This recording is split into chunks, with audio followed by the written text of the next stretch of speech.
Hello friends, मेरा नाम है शुभम राव और आप सभी का स्वागत है हमारे नए यूट्यूब चैनल स्टडी विथ एनआईटीएंस में। मैं खुद एक एनआईटीएन हूँ और मैं एनआईटी रायपुर से बीटेक हूँ इलेक्ट्रिकल इंजीनियरिंग में। तो जैसा कि आपको पता होगा कि हमारी सीजीपीएससी और सीजी व्यापम से जुड़े हुए एग्जामिनेशन से रिलेटेड निःशुल्क टेस्ट सीरीज कंडक्ट कराई जा रही है, जो कि एप्लीकेशन में कंडक्ट होती है। जिन सज्जनों को इस टेस्ट सीरीज का हिस्सा बनना है वो वीडियो का डिस्क्रिप्शन जरूर चेकआउट करें। वहाँ से मेरा फेसबुक, व्हाट्सएप, ट्विटर, इंस्टाग्राम के साथ साथ टेलीग्राम का लिंक मौजूद है। किसी भी मीडियम में मुझे लिंक पे क्लिक करके मैसेज ड्रॉप करेंगे तो मैं आपको इस टेस्ट सीरीज का हिस्सा बना लूँगा। आज जो हम लोग पेपर डिस्कस करने वाले हैं वो पेपर नंबर 2 है, जिसमें हम लोग इंडिया करंट अफेयर कवर करेंगे जनवरी से लेकर अप्रैल माह तक का। ठीक है, आगामी होने वाले पटवारी एग्जामिनेशन और प्राचार्य वर्ग के एग्जामिनेशन के लिए आपको ये सारे करंट अफेयर काफ़ी ज़्यादा इंपॉर्टेंट है, तो इसलिए वीडियो को ज़रूर आखिरी तक दिखेगा। इसमें हम लोग सिंगल लाइनर फैक्ट के साथ साथ क्वेश्चन के हर डायमेंशन के ऊपर चर्चा करेंगे।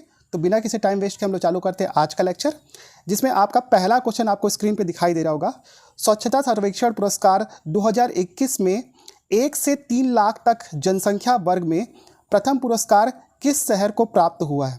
इसमें आपका ऑप्शन नंबर ए है इंदौर, ऑप्शन बी है आपका अंबिकापुर, ऑप्शन सी है आपका नई दिल्ली, ऑप्शन डी है आपका सूरत। ठीक है, तो अब इस क्वेश्चन के ऊपर चर्चा करते हैं हम लोग। तो इसका जो करेक्ट ऑप्शन है आपका ऑप्शन नंबर सी, जो कि है नई दिल्ली। ठीक है, इसमें बेसिकली नई दिल्ली एनडीएमसी को जो है आपका 1 से 3 लाख तक के जनसंख्या वर्ग में प्रथम पुरस्कार प्रदान किया गया है। ठीक है, एनडीएमसी, ठीक है, याद रखिएगा इसको अच्छे से।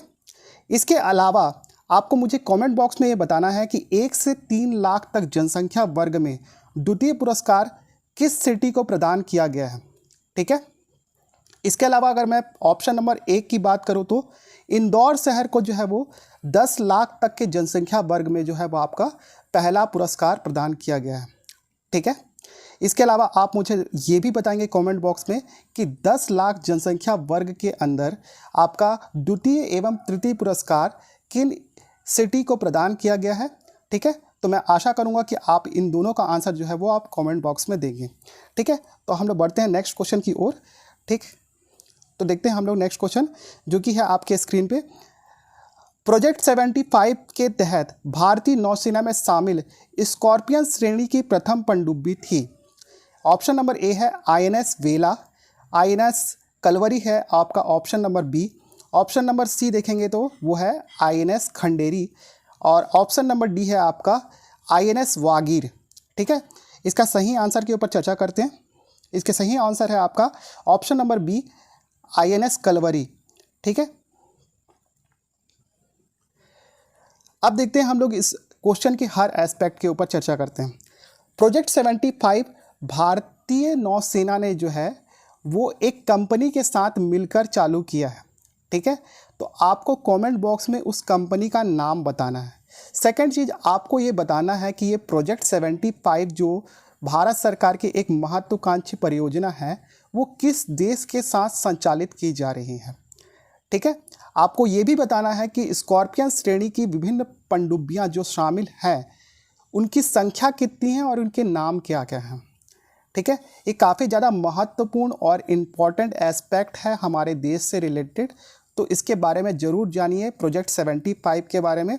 ठीक है, और मैं आशा करूँगा कि ये सारे आंसर जो मैंने आपको पूछे हैं वो सारे के सारे आंसर आप कमेंट बॉक्स में डाल रहे होंगे। ठीक है, हम लोग बढ़ते हैं हमारे तीसरे क्वेश्चन की ओर। तो तीसरा क्वेश्चन है आपका, भारत के 52वें अंतर्राष्ट्रीय फिल्म महोत्सव में सर्वश्रेष्ठ फिल्म का स्वर्ण मयूर किस फिल्म को प्राप्त हुआ है? ऑप्शन नंबर ए है आपका रिंग वार्डरिंग, ऑप्शन बी है आपका the king of all the world, option number C है आपका द डोर, और ऑप्शन नंबर डी है आपका अ हीरो। ठीक है, इसका अगर सही आंसर की मैं बात करूं तो इसका सही आंसर है रिंग वार्डरिंग। ठीक है, इसको जरूर याद रखिएगा, रिंग वार्डरिंग जो है वो आपका सही आंसर है। इसके अलावा the king of all the world, the door, a hero, इन तीनों को जो है अलग अलग कैटेगरी में पुरस्कार प्रदान किया गया है इसी 52वें अंतर्राष्ट्रीय फिल्म महोत्सव में। तो आपको कमेंट बॉक्स में वो सारी कैटेगरी बतानी है जिनके तहत जो है इन फिल्म्स को जो है ए के अलावा किन किन कैटेगरी में जो है आपका पुरस्कार प्रदान किया गया है। ठीक है, 52वां अंतर्राष्ट्रीय फिल्म महोत्सव जो है वो आपके गोवा के पणजी शहर में आयोजित किया गया था। ठीक है, तो मैं आशा करूंगा जो कि क्वेश्चन मैंने आपको पूछा है बी सी डी, इनको किन किन कैटेगरी के तहत जो है आपका पुरस्कार प्रदान किया गया है। ठीक है, तो आप सर्च करिएगा और इसका ऑप्शन का जो आंसर है वो कमेंट बॉक्स में मुझे लिखना ना भूलें। ठीक है, हम लोग बढ़ते हैं हमारे नेक्स्ट क्वेश्चन की ओर। आपका नेक्स्ट क्वेश्चन है COP26 में भारत के पंचामृत लक्ष्य में निम्न में से क्या शामिल नहीं है। ठीक है, COP26 में जो है भारतीय प्रधानमंत्री श्री नरेंद्र मोदी जी ने पंचामृत लक्ष्य प्रदान किया था विश्व को। ठीक है, तो उसमें 5 प्रकार के लक्ष्यों का वर्णन किया गया है। वही क्वेश्चन जो है आपको मैंने दिया था इसमें। इसका ऑप्शन नंबर ए है आपका गैर जीवाश्म ऊर्जा क्षमता को 2030 तक 500 गीगावाट तक पहुंचाना। ऑप्शन बी है आपका 2030 तक अपनी 50% आवश्यकता नवीनीकरणीय ऊर्जा से प्राप्त करना। ऑप्शन सी है आपका कुल प्रोजेक्टेड कार्बन में 2030 तक 1 बिलियन टन की कमी लाना। और ऑप्शन डी है आपका 2050 तक नेट जीरो कार्बन उत्सर्जन अर्थात कार्बन न्यूट्रलिटी का लक्ष्य पाना। ठीक है, ऊपर के जितने भी 3 स्टेटमेंट दिए हुए हैं वो सारे के सारे सही हैं। ठीक है, जिसमें से गलत स्टेटमेंट अगर मैं बात करूं तो ये है आपका option number D. Option number D जो बोल रहा है 2050 तक नेट जीरो कार्बन उत्सर्जन अर्थात कार्बन न्यूट्रलिटी का लक्ष्य पाना, ये गलत ऑप्शन है। और वही मैंने पूछा था कि कौन सा जो स्टेटमेंट है वो गलत है इससे रिलेटेड, तो ये गलत है। इसका सही आंसर ये होगा कि 2070 तक जो है नेट जीरो कार्बन उत्सर्जन अर्थात कार्बन न्यूट्रलिटी का लक्ष्य पाना। अब ये नेट जीरो कार्बन उत्सर्जन होता क्या है बेसिकली? देखिए, कार्बन उत्सर्जन का नेट जीरो करना इसका मतलब ये नहीं है कि हम लोग जो है कार्बन उत्सर्जित नहीं करेंगे। इसका मतलब ये है कि कार्बन का जितना एमिशन होता है उतना ही जो है वो हमारे सिस्टम में एब्जॉर्ब कर लिया जाए। ठीक है, तो मतलब input is equal to output जब होगा तो उसी को हम लोग बोलते हैं कार्बन न्यूट्रलिटी का लक्ष्य पाना। ठीक है, तो इस क्वेश्चन में जो है हमने 4 जो स्टेटमेंट देखे वो चारों के चारों जो है वो पंचामृत प्लान में शामिल है। और जो डी स्टेटमेंट जो दिया हुआ है उसमें 2050 की जगह 2070 होगा, बाकी स्टेटमेंट पूरा सेम है। ठीक है, आपको 5वां नंबर का जो है आपको पंचामृत प्लान में हिस्सा बताना है। ठीक है, 5वां जो स्टेटमेंट इसका है उसका मैं थोड़ा सा आपको एस्पेक्ट बता देता हूँ। इसमें जो है आपका जो कार्बन का जो इंजेक्शन है हमारी अर्थव्यवस्था में उसमें कुछ परसेंटेज की कमी लाना है। तो आपको बताना कि हमारे सिस्टम में जो है कार्बन का जितना इंजेक्शन हो रहा है उसमें कितने प्रतिशत की भारत सरकार जो है वो कमी लाने का प्रयास करेगी। ठीक है, तो इसको आप कमेंट बॉक्स में ज़रूर लिखिएगा। ठीक है, तो ये था आपका COP26। इसके अलावा आपको बताना है कि COP27 का आयोजन कहाँ पे कराया जाएगा, किस देश में कराया जाएगा, तो वो भी आप मुझे कमेंट बॉक्स में लिख के बताएंगे। हम लोग देखते हैं हमारा नेक्स्ट क्वेश्चन जो कि है आपका 5वां नंबर का क्वेश्चन। 5वां क्वेश्चन ये है कि आपका निम्न में से कौन सा देश हाल ही में अंतर्राष्ट्रीय सौर गठबंधन का 101वां देश बना है। ठीक है, ऑप्शन नंबर ए है आपका फ्रांस, ऑप्शन बी है आपका जर्मनी, ऑप्शन सी है आपका अमेरिका, ऑप्शन डी है आपका रूस। तो इसका सही आंसर के ऊपर चर्चा करें तो इसका सही आंसर है आपका ऑप्शन सी अमेरिका। ठीक है, अंतर्राष्ट्रीय सौर गठबंधन या फिर इसको शॉर्ट में बोलते हैं ISA। ठीक है, जिसको हम लोग नॉर्मल लैंग्वेज में हम लोग ईसा बोल देते हैं। ठीक है, इंटरनेशनल सोलर अलायंस। ठीक है, आपको कमेंट बॉक्स में ये बताना है कि भारत ने किस देश के सहयोग के साथ ये अंतर्राष्ट्रीय सौर गठबंधन जो है बनाया है। इसके अलावा ये वर्ल्ड का ऐसा संगठन है जिसका हेडक्वार्टर जो है वो भारत में स्थित है। आपको कमेंट बॉक्स में ये भी बताना है कि भारत के किस शहर में जो है अंतर्राष्ट्रीय सौर गठबंधन का हेडक्वार्टर है। तो मैं आशा करूँगा कि ये दोनों क्वेश्चन का आंसर जो है आप कमेंट बॉक्स में लिख रहे होंगे। और हम लोग बढ़ते हैं हमारे नेक्स्ट क्वेश्चन की ओर जो कि है आपका क्वेश्चन नंबर 6। ठीक है, क्वेश्चन नंबर 6 है आपका नासा के द्वारा मंगल ग्रह पर भेजे गए हेलीकॉप्टर का नाम क्या है। ठीक है, अब इस क्वेश्चन का जो है हम लोग ऑप्शन देखते हैं। ऑप्शन नंबर ए है आपका परसिवरेंस, ऑप्शन बी है आपका इजेन्यूटी, ऑप्शन नंबर सी है आपका अपॉर्चुनिटी, ऑप्शन डी है आपका अपोलो। इसका करेक्ट ऑप्शन है आपका इजेन्यूटी। ठीक है, मैं इसके बारे में आपको थोड़ा सा जानकारी दे दूं। इजेन्यूटी जो है वो आपका परसिवरेंस नाम के एक रोवर के साथ गया हुआ है। ठीक है, इंजेन्युटी का काम ये है कि जिन क्षेत्रों में जो है आपका ये परसीवरेंस नाम का रोवर जो है वो आपका पहुंच नहीं पा रहा है, वहाँ पे ये छोटा सा हेलीकॉप्टर जो है वो आपके नासा के द्वारा जो भेजा गया है वो मंगल ग्रह के ऊपर जो है उड़ान भरेगा और वहाँ की क्लाइमेट, इसके अलावा वहाँ पे जो जो शोध कार्य जो नासा के द्वारा चलाए जा रहे हैं उसका अन्वेषण करेगा। ठीक है, परसीवरेंस जो है मेन रोवर है और इंजेन्युटी जो है उसका हेलीकॉप्टर वाला रोवर है। ठीक है, तो ये पहली बार जो है वो हेलीकॉप्टर रोवर भेजा गया है आपका मंगल ग्रह की सतह पर, तो इसको आप जरूर याद रखिएगा। इसके अलावा अगर मैं ऑप्शन नंबर सी की बात करूं तो अपॉर्चुनिटी भी जो है एक रोवर था जो कि आपका नासा के द्वारा ही भेजा गया था मंगल ग्रह की सतह पर। इसके अलावा ऑप्शन डी की अगर मैं बात करूँ तो ये अपोलो एक मिशन था जिसके द्वारा नील आर्मस्ट्रॉन्ग जो है वो आपके चंद्रमा की सतह पर उतरे थे। ठीक है, तो मैंने सारे क्वेश्चन के एस्पेक्ट आपको बता दिए। अब हम लोग बढ़ते हैं हमारे नेक्स्ट क्वेश्चन की ओर, जो कि है आपके स्क्रीन पे। नासा का डार्ट मिशन क्या है? ठीक है, ऑप्शन नंबर ए है आपका जुपिटर पर भेजा गया रोवर। ऑप्शन नंबर बी है आपका एस्ट्रॉइड की दिशा परिवर्तन के लिए भेजा गया रॉकेट। ऑप्शन नंबर सी है जो है आपका सूर्य के चक्कर लगाने वाला उपग्रह। ऑप्शन नंबर डी है आपका इनमें से कोई नहीं। तो हम लोग इस क्वेश्चन का एनालिसिस करते हैं। इसका जो सही आंसर है वो है आपका एस्ट्रॉइड की दिशा परिवर्तन के लिए भेजा गया रॉकेट।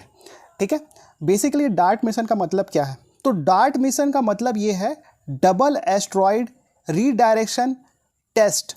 ठीक है, ये बेसिकली एक प्रकार का रॉकेट है। ठीक है, और जो कि आपके स्पेस एक्स कंपनी के द्वारा जो है वो आपका नासा को प्रदान किया गया है। आपको कमेंट बॉक्स में ये बताना है मुझे कि स्पेस एक्स कंपनी बहुत ही प्रतिष्ठित आपके एक बिजनेसमैन की है जिसको आप सब कोई जानते होंगे। तो आपको मेरे को ये बताना है कि स्पेस एक्स कंपनी के मालिकाना हक किस व्यक्ति के पास है। ठीक है, आप ज़रूर बताइएगा। और ये काफ़ी ज़्यादा पॉपुलर व्यक्ति है, मेरे ख्याल से उनका नाम हर कोई जानता होगा। ठीक है, तो आपको ये बताना है कमेंट बॉक्स में। और बेसिकली इस टेस्ट में होगा क्या, आपको मैं बताता हूँ थोड़ा सा। जैसा कि आपको पता होगा कि पृथ्वी के आसपास जो है वो काफ़ी सारे मेट्रॉइड और आपके एस्ट्रॉइड चक्कर लगा रहे हैं पृथ्वी के आसपास। ठीक है, और इनके लगातार जो है वो आपके पृथ्वी से टकराने की संभावना जो है वो लगातार बनी हुई है। तो बेसिकली ये डार्ट मिशन के तहत जो है एक रॉकेट जो है वो आपका नासा के द्वारा जो है इन एस्ट्रॉइड से जिसका कोलिजन कराया जाएगा, जिसके द्वारा जो है इसका डायरेक्शन जो है वो चेंज करा जाएगा ताकि वो पृथ्वी की सतह पर ना टकराए और या फिर पृथ्वी की कक्षा में प्रवेश ना करे। क्योंकि उससे क्या होगा, क्योंकि बहुत सारे हमारे सैटेलाइट और उपकरण वहाँ पे लगे हुए हैं जो कि जिनसे हो सकता है कि इस एस्ट्रॉइड से जो है वो आपके सैटेलाइट को नुकसान हो सके, कम्युनिकेशन सिस्टम बिगड़ सके। तो उसको जो है अवॉइड करने के लिए नासा के द्वारा जो है ये डार्ट मिशन चलाया जा रहा है। तो याद रखिएगा कि डार्ट मिशन है क्या। ठीक है, हम लोग बढ़ते हैं हमारे नेक्स्ट क्वेश्चन की ओर, जो कि है आपके स्क्रीन पे। क्वेश्चन नंबर आपका 8। नीति आयोग के बहुआयामी निर्धनता सूचकांक के अनुसार सर्वाधिक निर्धन केंद्र शासित प्रदेश है। ऑप्शन ए है आपका जम्मू एंड कश्मीर एवं लद्दाख। ऑप्शन बी है आपका दमन एवं दीव। ऑप्शन सी है आपका अंडमान निकोबार। ऑप्शन डी है आपका दादर नागर हवेली। इसका सही आंसर है आपका option number D, Dadar Nagar Haveli. ठीक है, जम्मू कश्मीर एवं लद्दाख ये हाल ही में जो है आपका एक केंद्र शासित प्रदेश बनाया गया है अलग अलग। ठीक है, तो आपको ये बताना है कि किस डेट को जो है ये जम्मू कश्मीर और लद्दाख जो है उसको जो है केंद्र शासित प्रदेश बनाया गया है। कमेंट बॉक्स में आप ये बताएंगे। तो इस क्वेश्चन का जो करेक्ट ऑप्शन है वो है आपका ऑप्शन नंबर डी, दादर एवं नागर हवेली। ठीक है, तो इसको जरूर याद रखिएगा। हम लोग बढ़ते हैं हमारे नेक्स्ट क्वेश्चन की ओर, जो कि है आपके स्क्रीन पे। 2021 की मिस अर्थ का खिताब किन्हें प्राप्त हुआ है? ठीक है, ऑप्शन नंबर ए है आपका रोमिना डंकेन। ठीक है, ऑप्शन बी है आपका मारिया बटलर। ऑप्शन सी है आपका डेस्टिनी वेगनर। ऑप्शन डी है आपका जरियत पेट सोम। ठीक है, इसका सही आंसर क्या है आपका option number C, Destiny Wagner. ठीक है, अब बेसिकली जो मैंने ऑप्शन दिए हुए हैं उनको मिस अर्थ पुरस्कार के अंतर्गत आपको विभिन्न कैटेगरी में पुरस्कार प्रदान किया गया है। तो आपको वो कैटेगरी बताना है जो कि मिस अर्थ प्रतियोगिता के अंतर्गत option number A, option number B और ऑप्शन नंबर डी को जो है वो आपका प्रदान किया गया है। तो मेरे ख्याल से आप इसका आंसर करेंगे। इसके अलावा मुझे ये भी बात बताइए, अगर आपको पता हो कि आपका मिस अर्थ, मिस यूनिवर्स और मिस वर्ल्ड में क्या डिफरेंस होता है, ठीक है, और इसको थोड़ा सा गूगल करिएगा और मुझे कमेंट बॉक्स में बताइएगा, ठीक है। हम लोग बढ़ते हैं हमारे नेक्स्ट क्वेश्चन की ओर, जो कि है आपका 10वें नंबर का क्वेश्चन आपके स्क्रीन पे। वर्ष 2021 का इंदिरा गांधी पुरस्कार किस व्यक्ति या फिर संस्था को प्राप्त हुआ है? ऑप्शन नंबर ए है आपका मनमोहन सिंह, ऑप्शन बी है आपका प्रथम शैक्षणिक संस्था है जो कि, ऑप्शन नंबर सी है आपका सर डेविड एटनबरो और ऑप्शन नंबर डी है आपका इसरो, ठीक है। इसका अगर सही आंसर की मैं बात करूं तो इसका सही आंसर है आपका ऑप्शन नंबर बी प्रथम, जो कि एक शैक्षणिक संस्था है, ठीक है। अब ये इंदिरा गांधी पुरस्कार जो है वो आपका किस क्षेत्र के लिए प्रदान किया जाता है, थोड़ी सी जानकारी मैं इसकी दे दूं कि इंदिरा गांधी पुरस्कार जो है वो आपका शांति, निशस्त्रीकरण एवं विकास के लिए प्रदान किया जा रहा है, ठीक है। आपको ये मेरे को बताना है कि इंदिरा गांधी पुरस्कार का जो आयोजन है वो कब से कराया जा रहा है, वो डेट मेरे को आपको बताना है, ठीक है। और मैं आशा करूंगा कि आपका इसका आंसर जो है वो आपका कमेंट बॉक्स में लिखेंगे। इसके अलावा मैं आपको बात कर दूं अन्य ऑप्शन की, doctor Manmohan Singh, sir David Attenborough और इसरो को भी जो है आपका पूर्व में इंदिरा गांधी पुरस्कार प्रदान किया जा चुका है, लेकिन 2021 का जो है इंदिरा गांधी पुरस्कार जो है वो प्रथम, जो कि एक शैक्षणिक संस्था है, उसको प्रदान किया गया है, ठीक है। तो आज का सेशन इतना ही। अगर आपको वीडियो से संबंधित किसी भी प्रकार की समस्या हो या फिर इस वीडियो का PDF चाहिए तो आप मेरे को कमेंट बॉक्स में जो है वो मैसेज ड्रॉप कर सकते हैं, या फिर मुझे फेसबुक, व्हाट्सएप, ट्विटर, इंस्टाग्राम के साथ साथ टेलीग्राम किसी भी मीडियम में जो है वो मैसेज करें, मैं आपको ये PDF भी प्रदान कर दूँगा, ठीक है। इसके अलावा आपको एक और काम करना है, प्लीज़ वीडियो को लाइक कीजिए, चैनल में नए हैं तो सब्सक्राइब करके बेल नोटिफिकेशन ऑन कीजिए, शेयर कीजिए इस वीडियो को उन लोगों को एटलीस्ट जिनके पास पैसा नहीं है कोचिंग इंस्टीट्यूट को देने के लिए, या फिर वे CGPSC, CG व्यापम से जुड़े हुए अन्य एग्जामिनेशन की तैयारी कर रहे हैं, उनको जरूर शेयर करिए। तब तक के लिए thank you so much for watching this video. Have a good day.